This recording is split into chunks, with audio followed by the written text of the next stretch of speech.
Shalom and welcome to today's Middle East Report. In this programme today we'll be discussing Christian Philo-Semitism. We'll be asking what that means and how do we apply it today.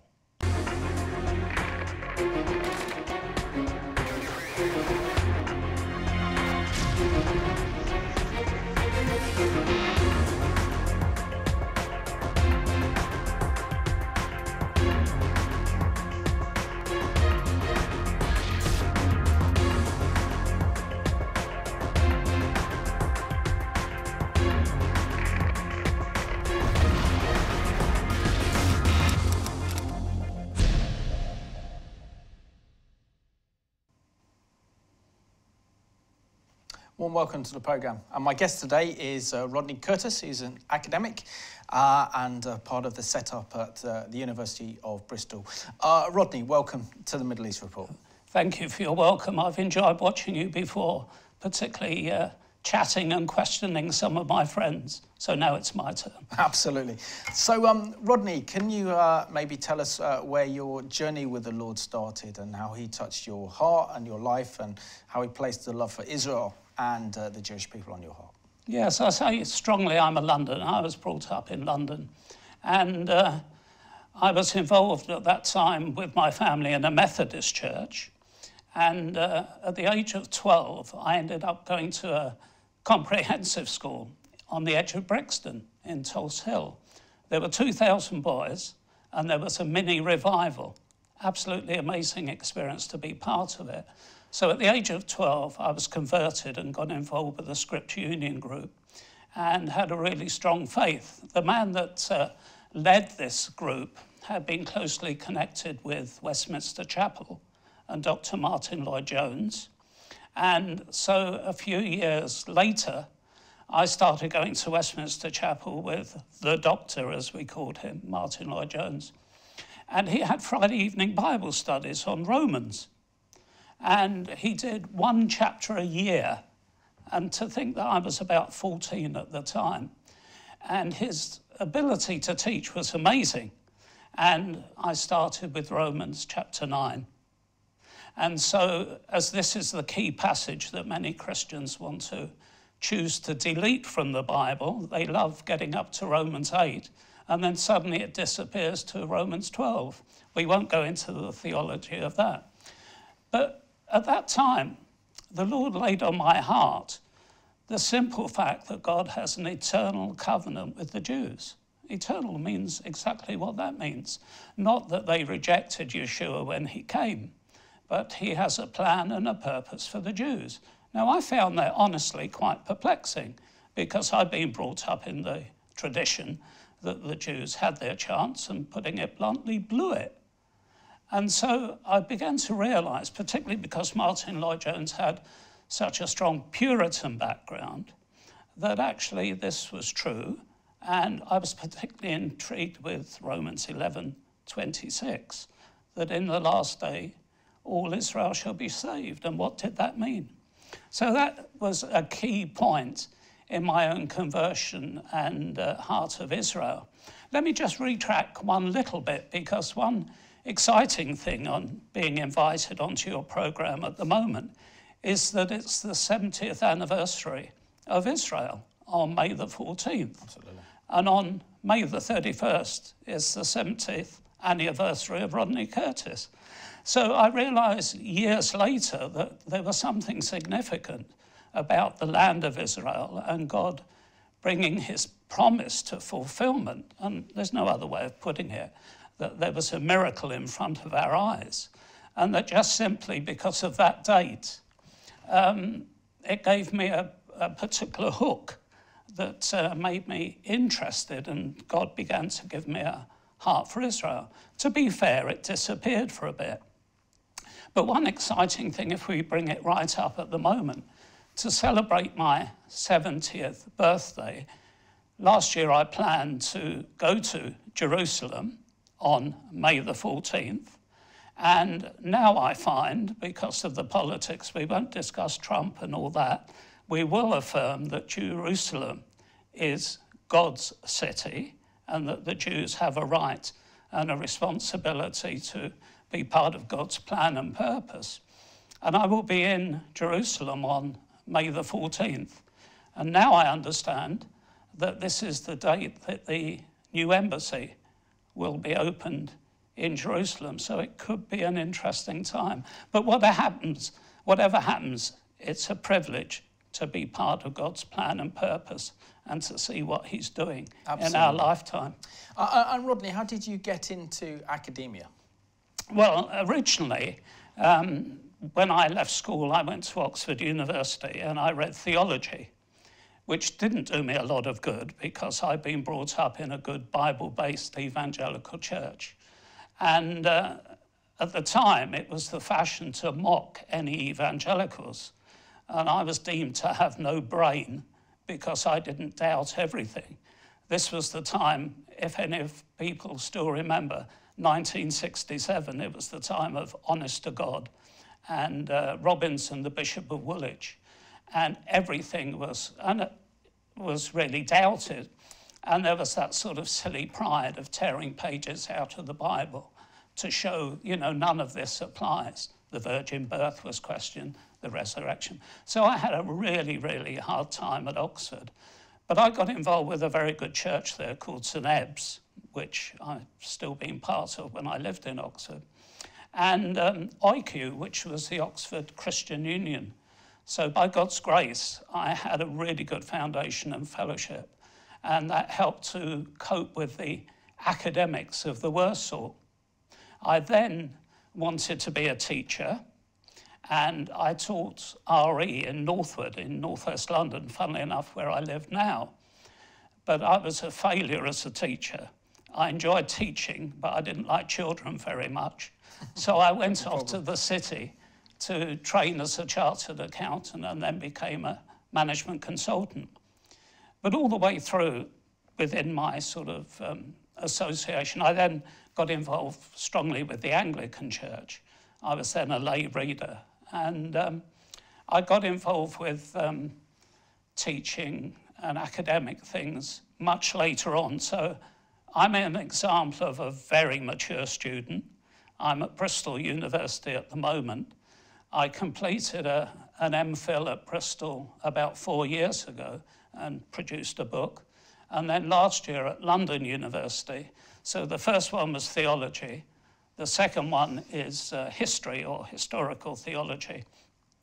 And now I'm doing another year at Bristol University on Christian Philo-Semitism from Cromwell to the Jew Bill of 1753, a study in Jewish and Christian identity.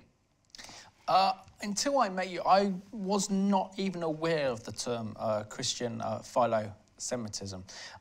So I'm sure that many of your viewers will be like myself asking, what does this actually mean? And can you unpack what this very, very powerful statement actually means? This is the reaction I get all the time, and I will explain why I got to it. Philo-Semitism, depending on your Greek, and we won't push that sort of thing, philo means love.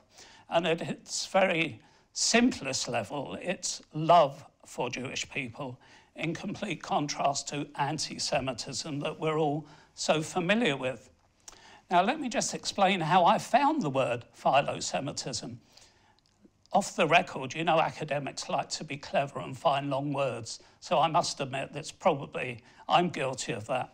But as I was reading Jewish history, often I found this word used by the Jewish historians, titles of books within the content of the book. And they were saying how Christians had supported them at various times and how philo-Semitic the Christians were. Now, the context of that was another anecdote. When I was living in Oxford, about 15 years ago, I wanted to get back to research. And I had a meeting at one of the Oxford colleges with one of my old Oxford theology tutors. And I explained to him what I wanted to do, the sort of area of research of Jewish-Christian relations. And he immediately said, oh, that's Christian Zionism, which is fair, because that's the only hook he had to hang the concept on. But I'd always had very serious reservations about what I call American Christian Zionism. We might want to unpack that a bit later on. And the sort of aggressive, flag-waving, militaristic, political approach to the Jews. And I chose this title, Christian Philo-Semitism, for my first book. And my examiner, who happened to be from Oxford, asked me, what's the difference between Christian Zionism and Christian Philo-Semitism? And fortunately, I was able to sum it up simply. Christian Zionism emphasizes the land, and Christian Philo-Semitism emphasizes the people.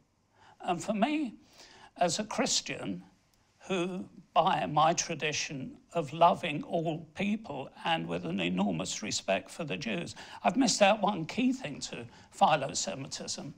It is treating the Jews with respect, seeing them as people of worth and esteem, and actually having a high view of the Jews. And so in that way, this is part of the whole package of Philo-Semitism. Hopefully that makes a little bit of sense to you and to your viewers. A lot more sense, Rodney, so very much appreciate that. Let's go and have a look at this presentation, and this is called The Story of the Jews. I have set before you life and death, blessing and a curse. Therefore, choose life. What ties us together is a story.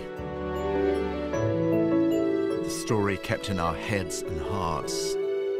We told our story to survive. We are our story.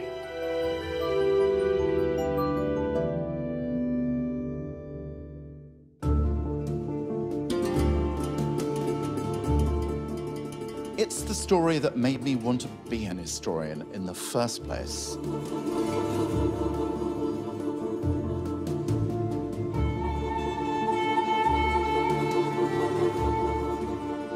What kind of Judaism, what kind of Jewish life could survive without the temple?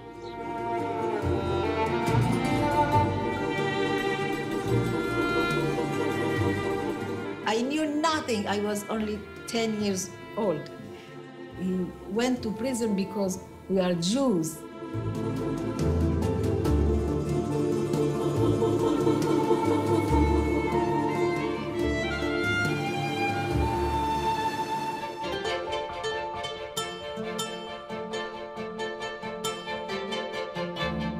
By preserving their religion, the Jews had given themselves an extraordinary possibility of enduring not just as a faith, but as a people when everything else had been lost.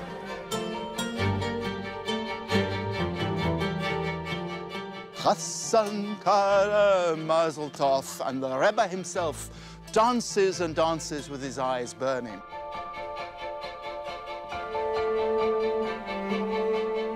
In a breathtaking decision, the rabbis decided that the words of the Torah, the Bible law, were not enough to fill the void, and that they needed supplementing with the oral tradition.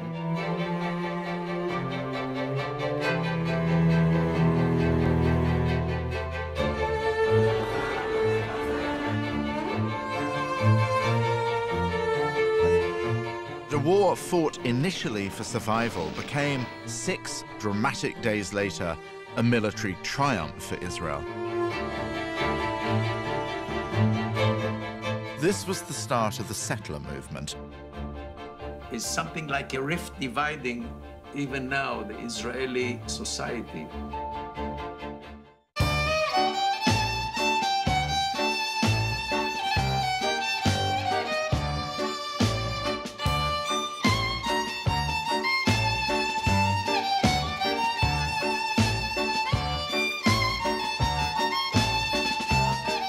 And if this wasn't actually Jerusalem, it must have seemed pretty much like it. Remember where the Jews of New York had come from. Men are all the sons of a king. I wouldn't be Jewish if I didn't at least try and remember that. The if we know one thing for sure about the Jewish tradition, it's that the chapter is written, but the book is not finished.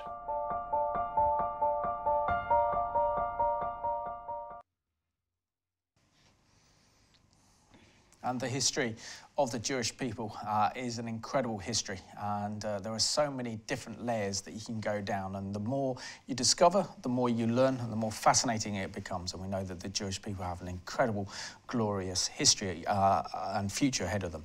I have to ask you, Rodney, now you talked about Christian Philo-Semitism, and of course the opposite term to that is Anti-Semitism, but sadly Anti-Semitism today is a word that is so overused that it doesn't have an impact, and that's why I prefer to use the definition Jew hatred, because it describes exactly what it is. Can you explain to us the difference between Philo-Semitism and Anti-Semitism? Yes, Simon, I mean, I see where you're coming from, and in a sense I would like to change the word. But because I'm focusing on Philo-Semitism, I stick with Anti-Semitism.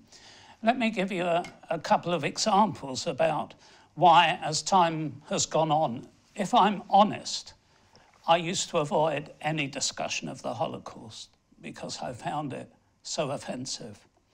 But I did work quite closely with the Council of Christians and Jews, which is a great organisation and has both Christians and Jewish people as members.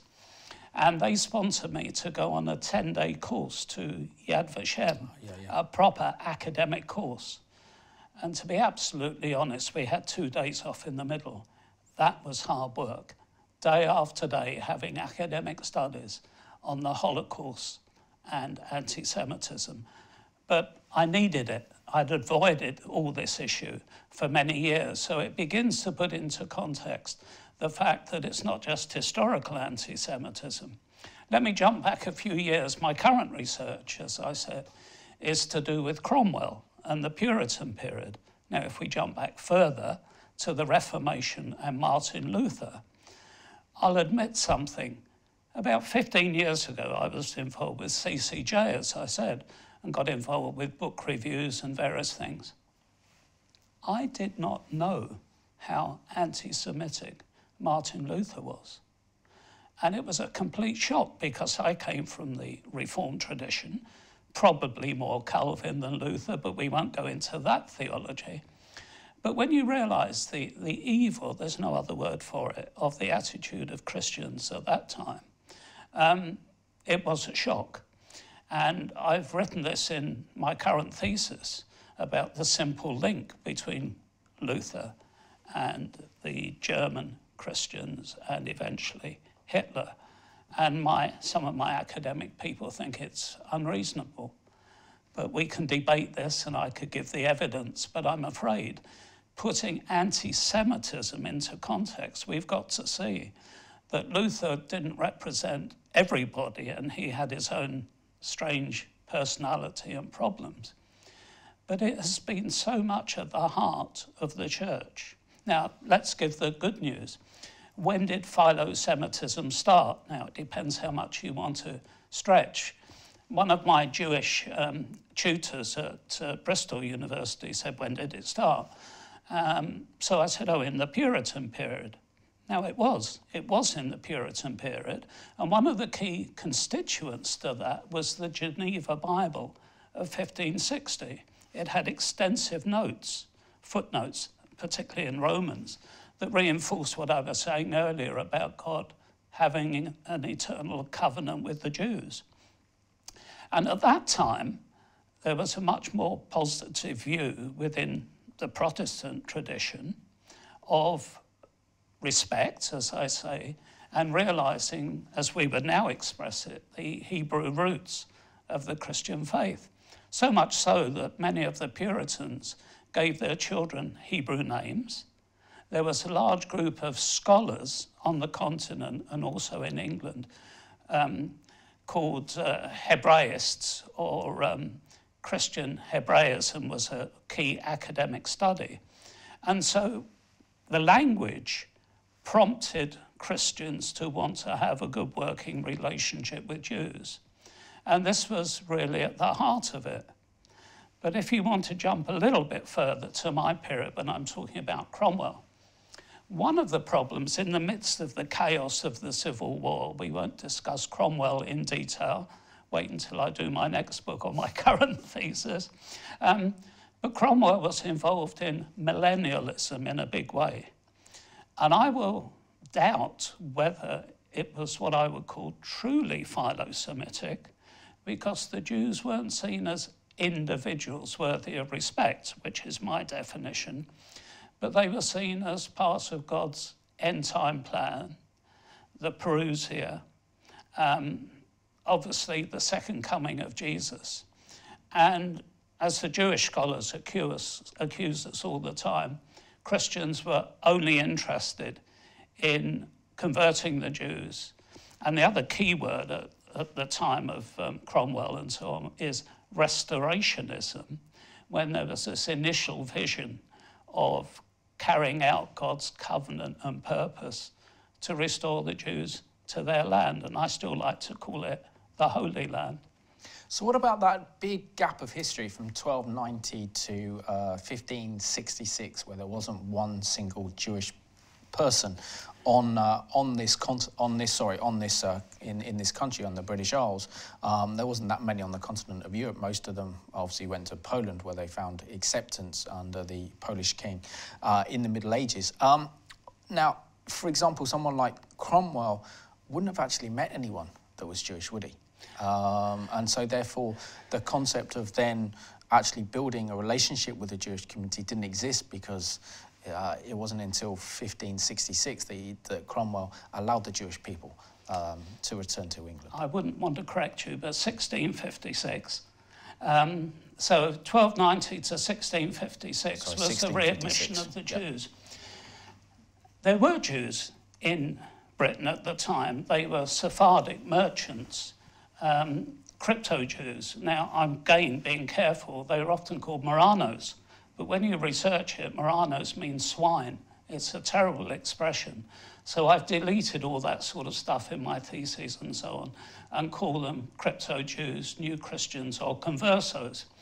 But they were here, and let's use the word pretending that they were Spanish Catholics, and in the midst of all the chaos at the time.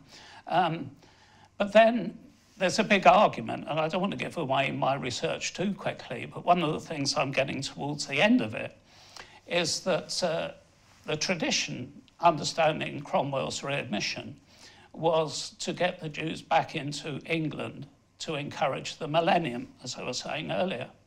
But the more research I've done, the evidence seems to be that Cromwell wasn't stupid, and he moved from a millennialist attitude to the Jews and saw them as useful to the expansion of England.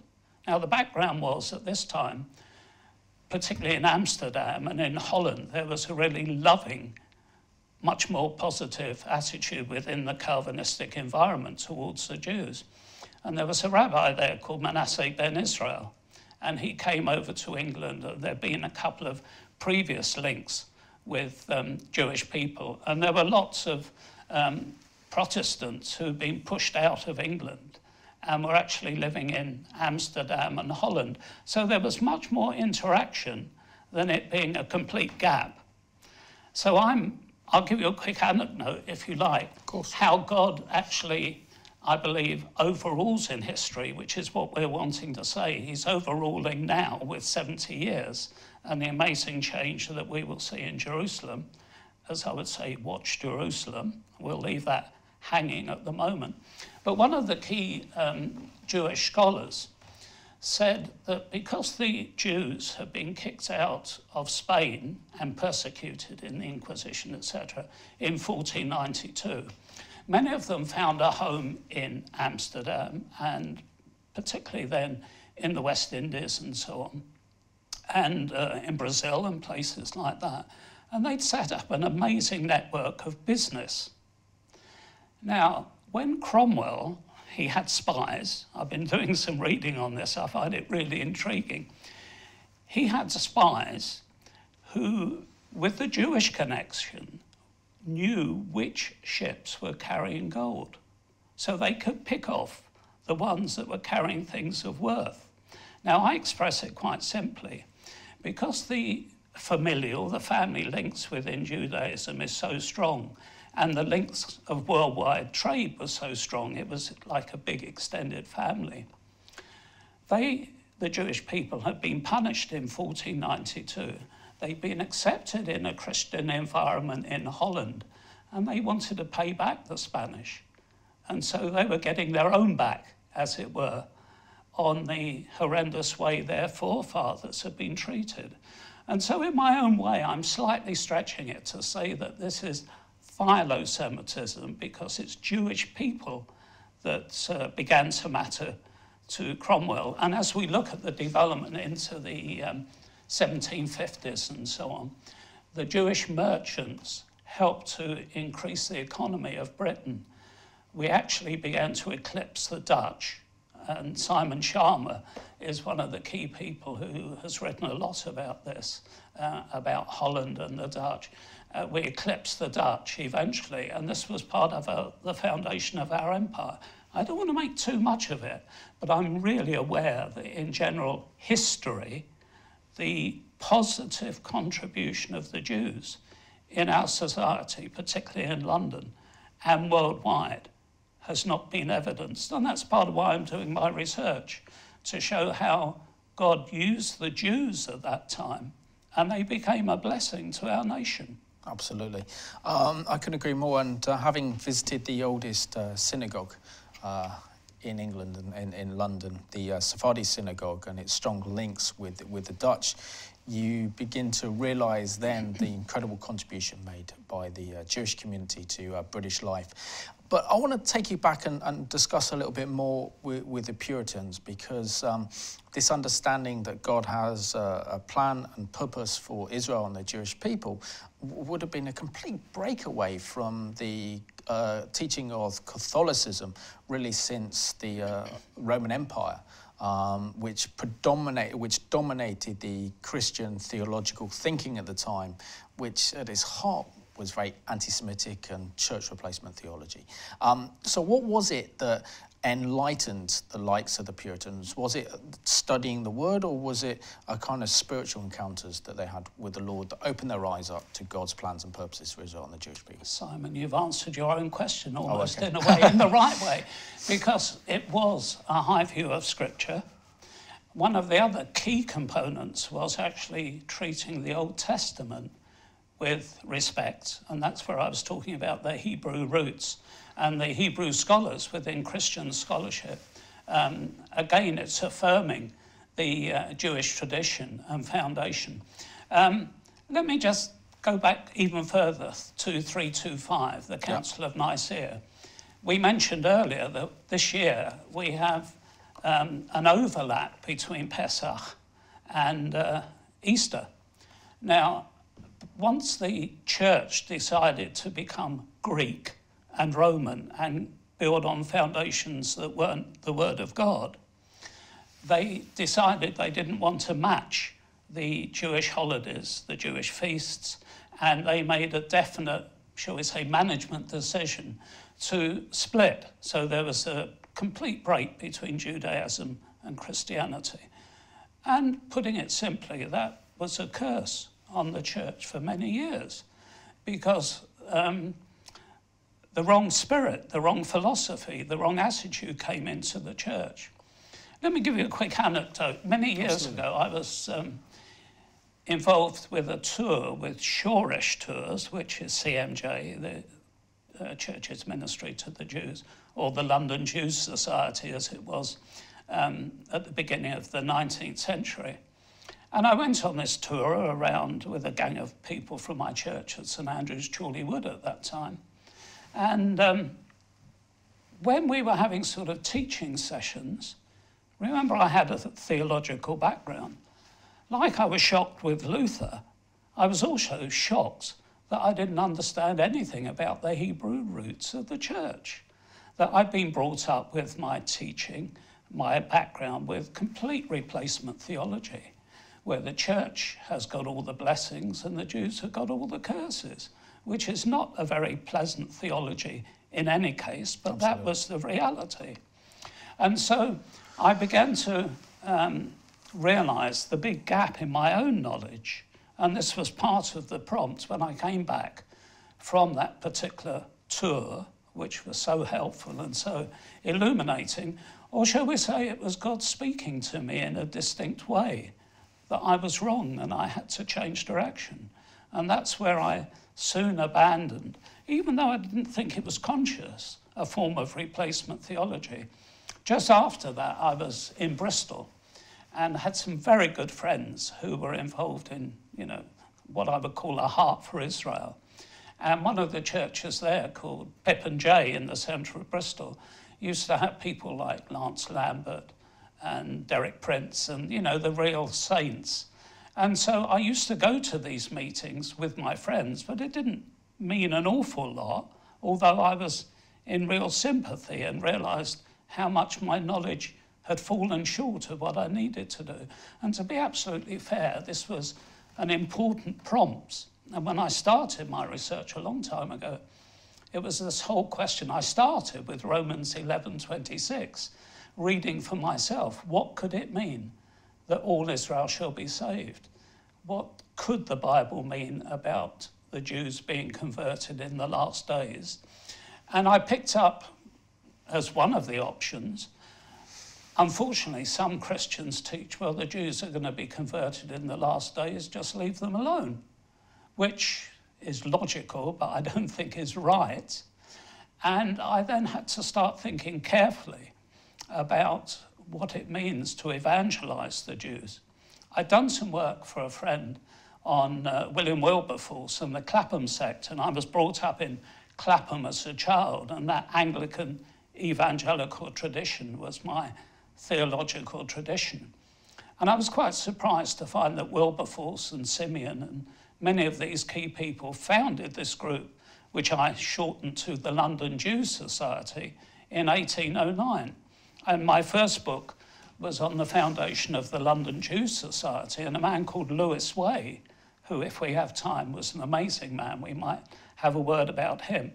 But that was an amazing time when I would call Lewis Way, could be called the first Christian Philo-Semite, because he went on a tour around Europe and showed love. He went to synagogues, talked with people, discussed, was welcomed. It's an amazing story. Had personal meetings with Tsar Alexander I, and then was asked to speak at the Aix-la-Chapelle conference in 1818, which followed on from the Napoleonic Wars, to plead for Jewish emancipation. Now, I knew nothing about this, and none of the Christian scholarship picked this up. But it was the Jewish scholars who were celebrating Lewis Way as a forerunner of Jewish emancipation, which he was. So I felt that with various prompts that we needed to match together informing Christians about what Christian Philo-Semitism is, a real love, a practical love for the Jews, and also respecting that the Jews knew more about it than we did, because he stood at this massive conference with the leaders of Europe pleading for Jewish emancipation. So that's the joy I find in scholarship and research. It's amazing what you find. Interesting. I just want to take you a little bit back before we talk about the Clapham sect and talk about the incredible people like William Wilberforce, and you mentioned Lewis Way, and that is the influence. I know slightly off topic, but I'm kind of being fascinated by what you're saying. Do you think that with the Puritans' influence on the United States and the Puritist thinking and getting back to what the Bible actually says, had a bigger and more profound impact on the United States in terms of when America gained its independence with George Washington against the British, and they became a nation, that because the influence of the Puritans, there was an understanding of a special plan for Israel and the Jewish people. And that's why, for example, George Washington welcomed Jewish people into his cabinet. They also funded his military campaign against the British. And is that why culturally the United States is so accepting of the Jewish people? Because they flourished in the United States more than any other country in the world. You're right again, Simon. I mean, it's an insight that I haven't followed because my research is England. Yeah. But part of my research, I'll talk about that in a moment, but people like Cotton Mather and Increase Mather were very pro-Israel, or were philo-Semitic, let's use my word. Okay, but yeah. I want to get into the marketplace because I think this focusing on Jewish people is so much more helpful. Yeah.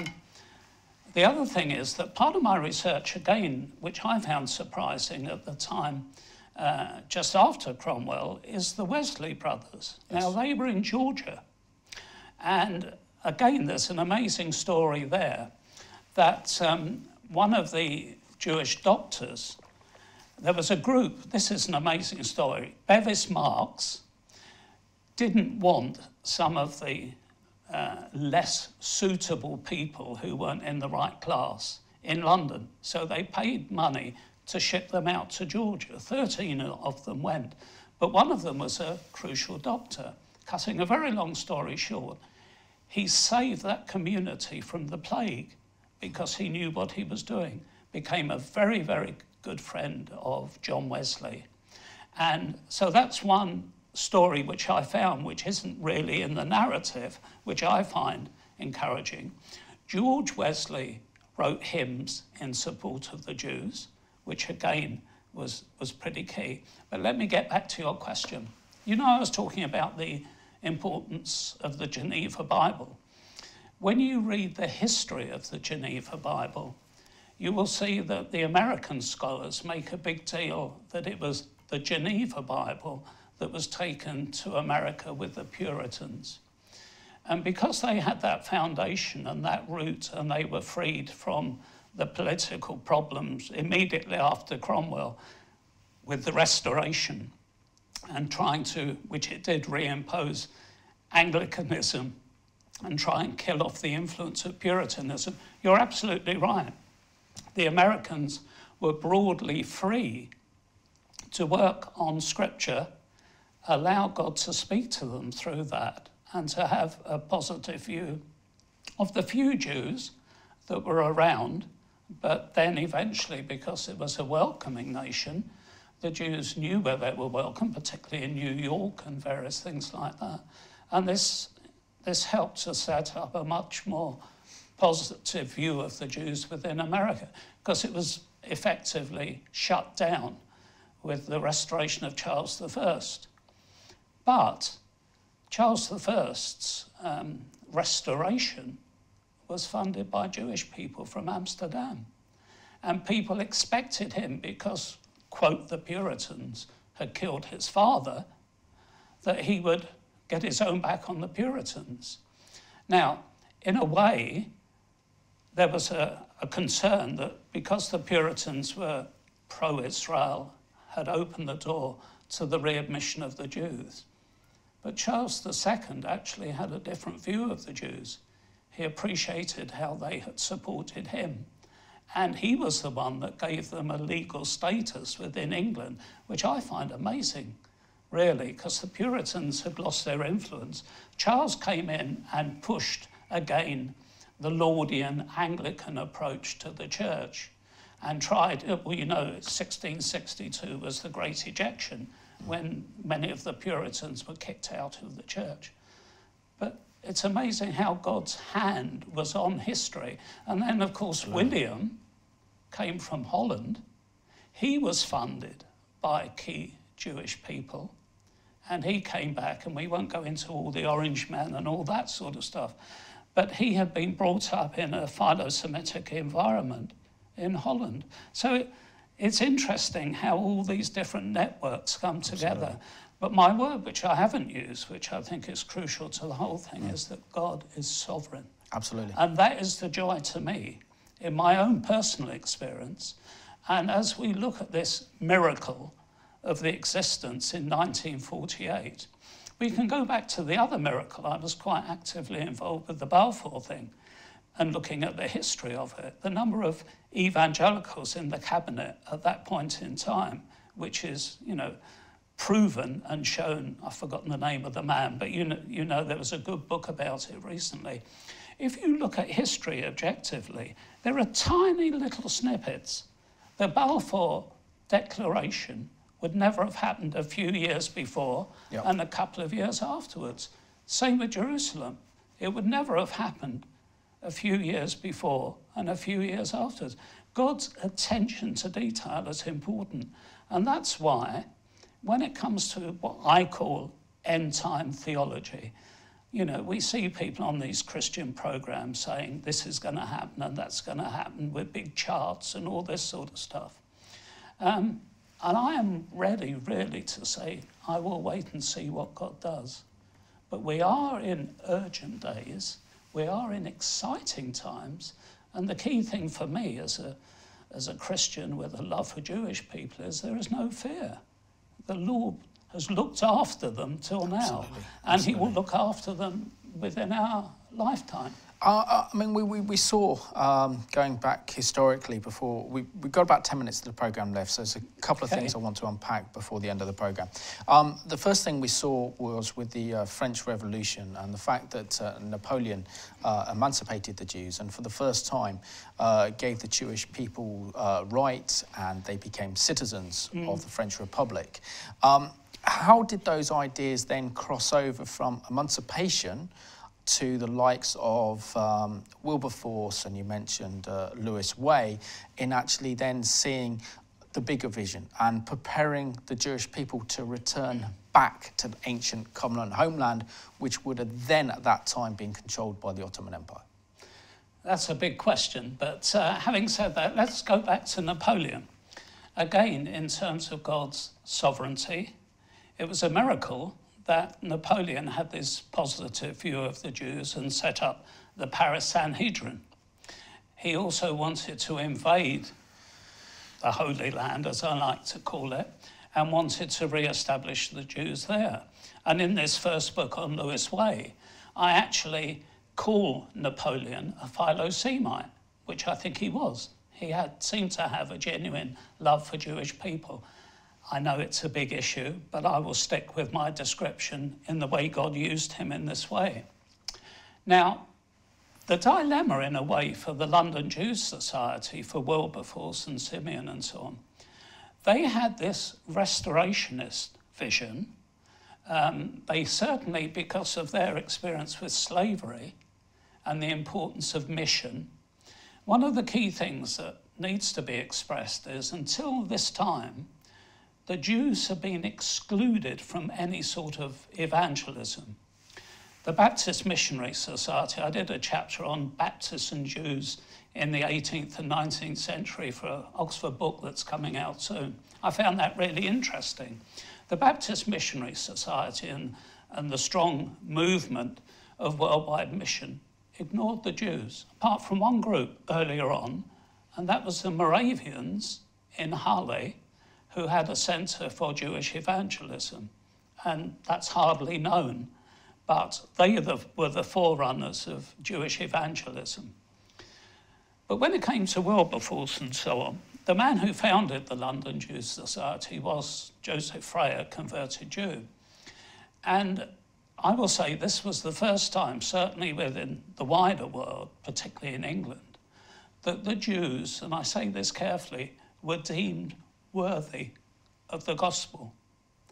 And it was their momentum that wanted to set up. That's why Lewis Way went around Europe to find where they could plant, for the want of a better word, mission stations or outreach centres.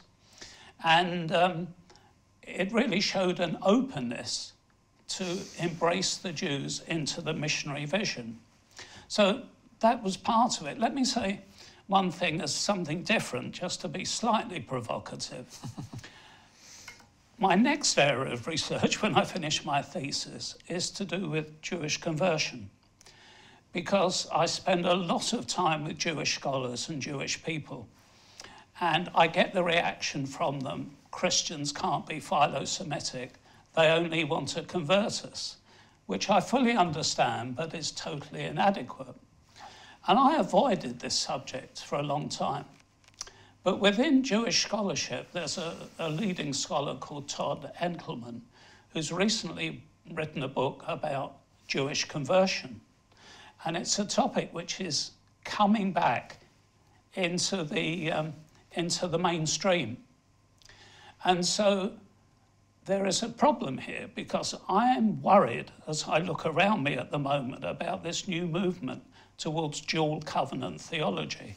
Absolutely. Which implies that there's a different way for Jewish people to find a way to God outside Yeshua, which I find horrendous.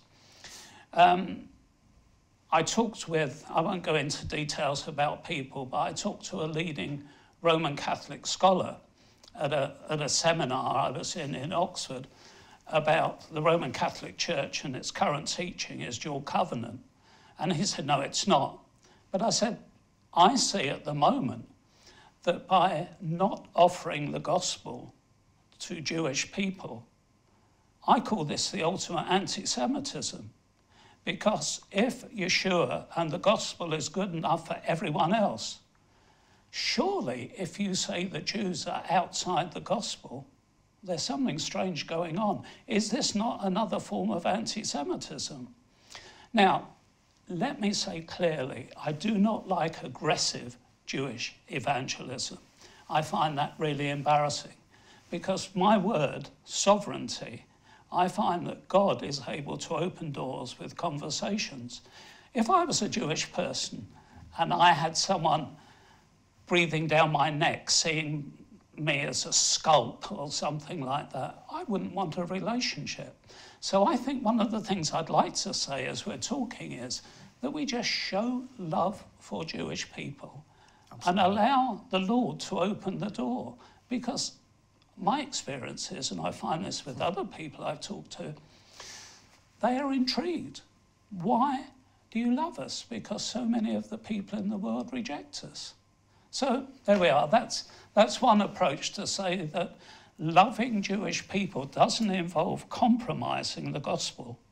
And some of the big organisations, which I won't name at the moment, are actually coming up with another gospel if they're not willing to share Yeshua. Absolutely. I think it's because of Yeshua that we have a love for Israel and the Jewish people. That's right. And that has to be emphasised, and he has to get the glory and he has to get the honour, because it's rightly so. We're down to less than 4 minutes of the programme, Rodney, and certainly finding this programme very interesting and fascinating.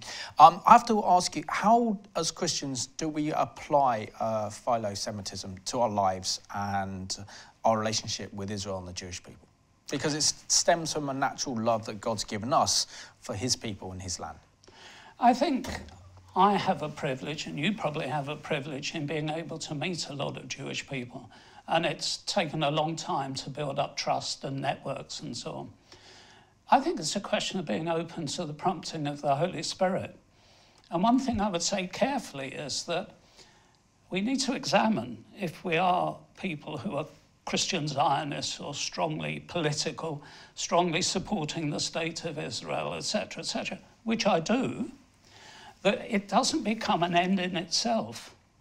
And so the priority is to seek to be open to God's guidance. Not everyone has the opportunity to speak directly with Jewish people, but it's more a question of an attitude to keep praying that God will open those doors, give the opportunities, because I don't know what's going to happen in the end times in the sense of Jewish people being converted.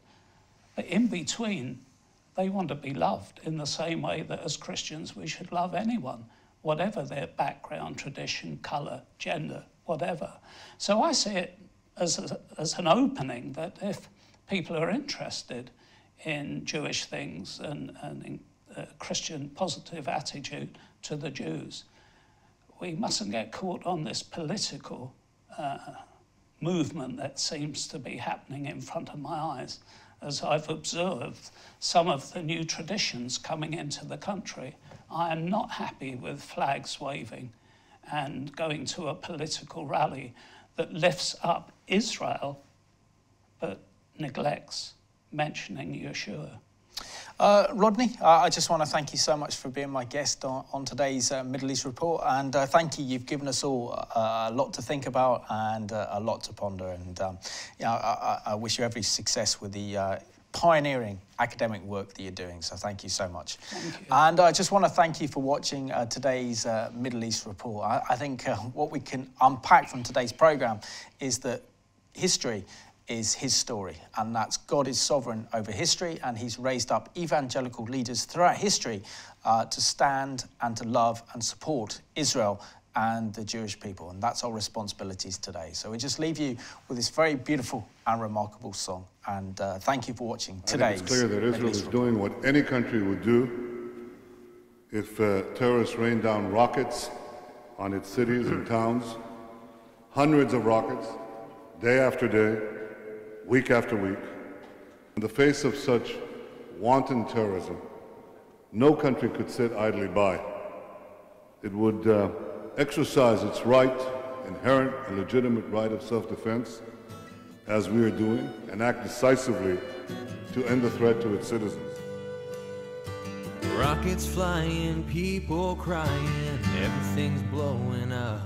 They say you don't have a right to the land God gave you, you give, but it's never enough. How can things be so complicated when all you really want is peace? You try so hard to do what's right, and they just want you pushed into the sea. Israel, you're not alone. I will always stand with you.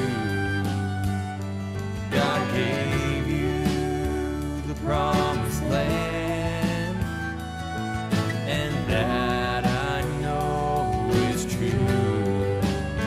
So don't give in. I'm doing all I can to stand with you.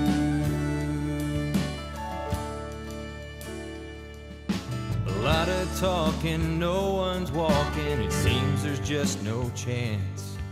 What happened to justice, law, and righteousness today? Everything is such a mess. How can things be so complicated when all you really want is peace? You try so hard to do what's right, and they just want you pushed into the sea. Israel, you're not alone. I will always stand with you. God gave you the promised land, and that I know is true. So don't give in. I'm doing all I can to stand with you. When the rockets are coming down and everything is falling apart, lift your eyes to the hills, that's where your help comes from.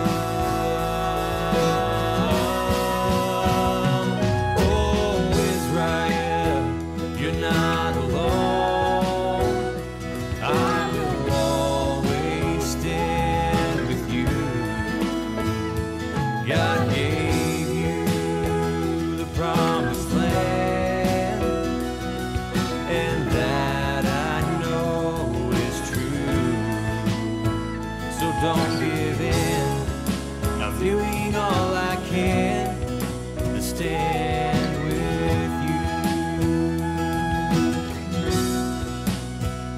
Don't give in. I'm doing all I can to stand with you.